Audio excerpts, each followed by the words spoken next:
प्रिय छात्रों, सुप्रभातम। विषय हिंदी वसंत भाग 3 कक्षा 8 के विद्यार्थियों के लिए पहला आपका पाठ है ध्वनि। ध्वनि का अर्थ होता है आवाज़, जिसके लेखक हैं सूर्यकांत त्रिपाठी निराला।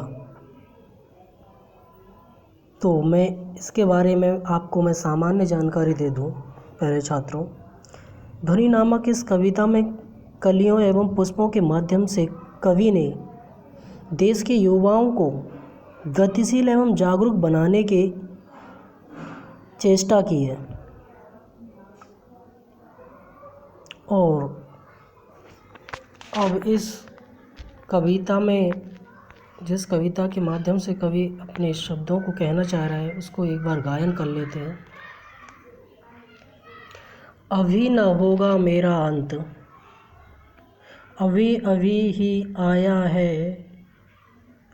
मेरे वन में मृदुल बसंत, अभी न होगा मेरा अंत।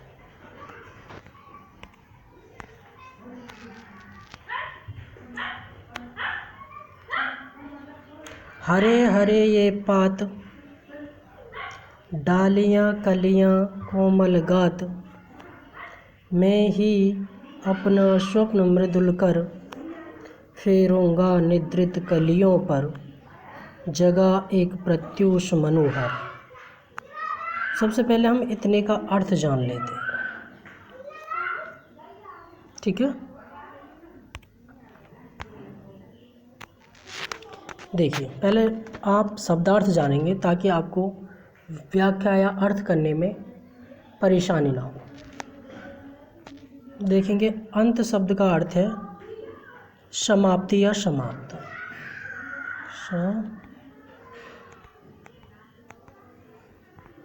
समाप्ति या समाप्त, ठीक है। अभी अभी यहाँ पर शब्द आया है, यहाँ पर पुनरुक्ति अलंकार है। कौन सा अलंकार है? पुनरुक्ति। अभी अभी में और हरे हरे में, इन दोनों शब्दों में पुनरुक्ति अलंकार है।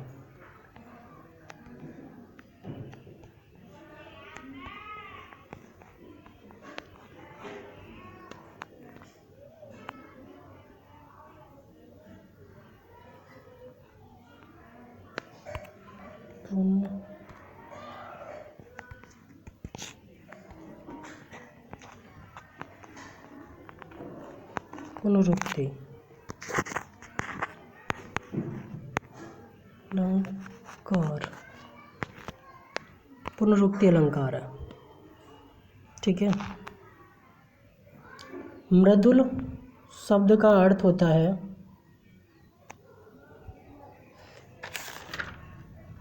कोमल नाजुक, कोमल नाजुक, नाजुक, ठीक है। अंत माने समाप्त, समाप्ति या समाप्त।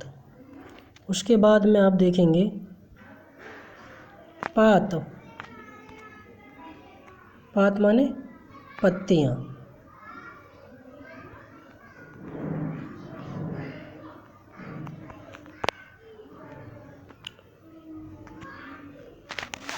डालियाँ डाल, कलियाँ कली, कोमल,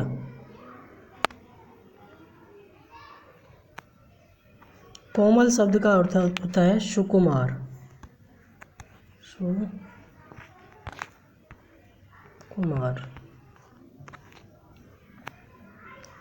दूसरा अर्थ होता है इसका मुलायम,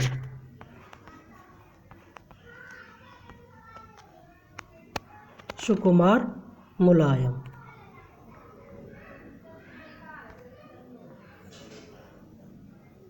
गात मीन्स होता है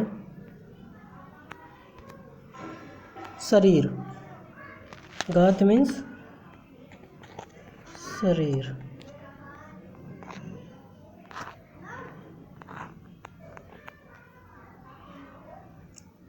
मृदुल शब्द का आप जान गए अर्थ। स्वप्न माने स्वप्न होता है, कर मीन्स होता है हाथ। फेरूंगा। निद्रित शब्द का अर्थ जानेंगे। निद्रित है ना, नींद में डूबी हुई। नींद में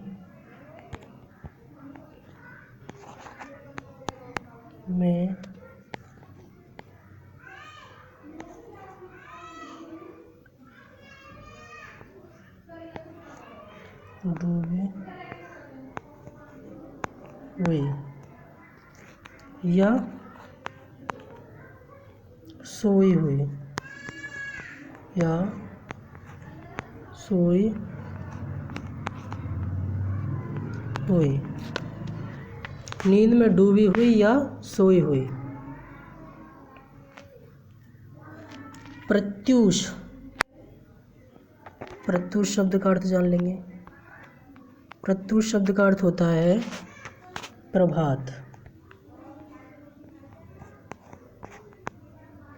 प्रभात, सवेरा।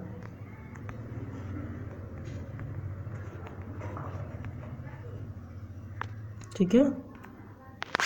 उसके बाद में मनोहर शब्द, मन को हरने वाला। मन को हरने वाला या सुंदर। मनोहर माने सुंदर।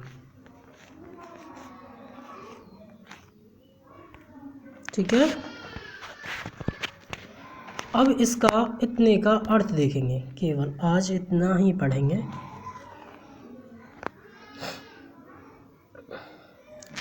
देखो, अभी न होगा मेरा अंत। कवि अपने उत्कर्ष काल का वर्णन करते हुए कह रहा है कि अभी उसके कवि जीवन का अंत नहीं होगा। उत्कर्ष काल कहते हैं उन्नति का काल। जो उन्नति का काल है उसका अभी अंत नहीं होगा। आगे कह रहा है, अभी अभी ही तो आया है, अभी तो उसके जीवन की शुरुआत हुई है।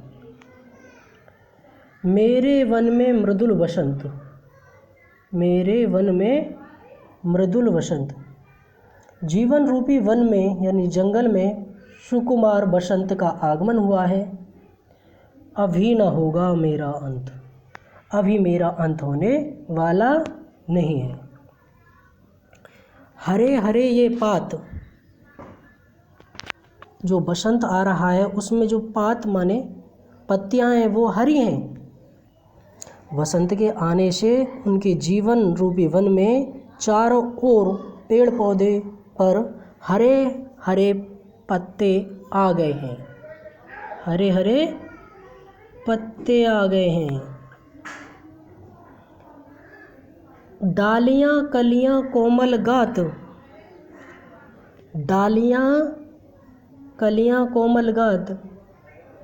उनकी डालियों पर कोमल कलियां आ गई हैं। उनकी डालियों पर कोमल कलियां आ गई हैं। किनकी पर? वृक्षों की पर। आगे कह रहे हैं कवि, मैं ही अपना स्वप्न मृदुल कर। स्वप्न मृदुल कर, नाजुक कर, कोमल कर अपने स्वप्न को। कवि अपने स्वप्न में कोमल हाथों से निद्रा में फेरूंगा निद्रित कलियों पर जगा एक प्रत्यूष मनोहर।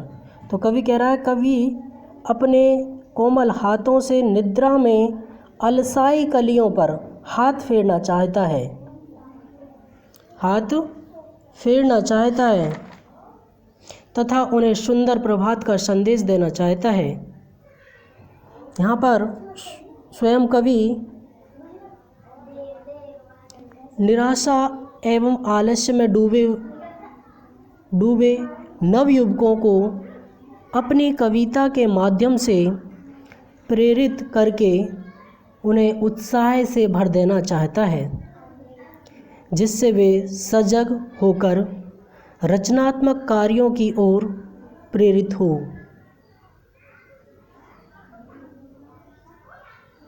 ठीक है, यदि मैंने कलियां कोमल वाले पर बताया नहीं हो यहाँ पर कौन सा अलंकार है, तो यहाँ पर अलंकार है अनुप्रास अलंकार। अनुप्रास अलंकार, कलियां कोमल शब्द में यहाँ पर अलंकार है अनुप्रास अलंकार। आज के लिए इतना ही।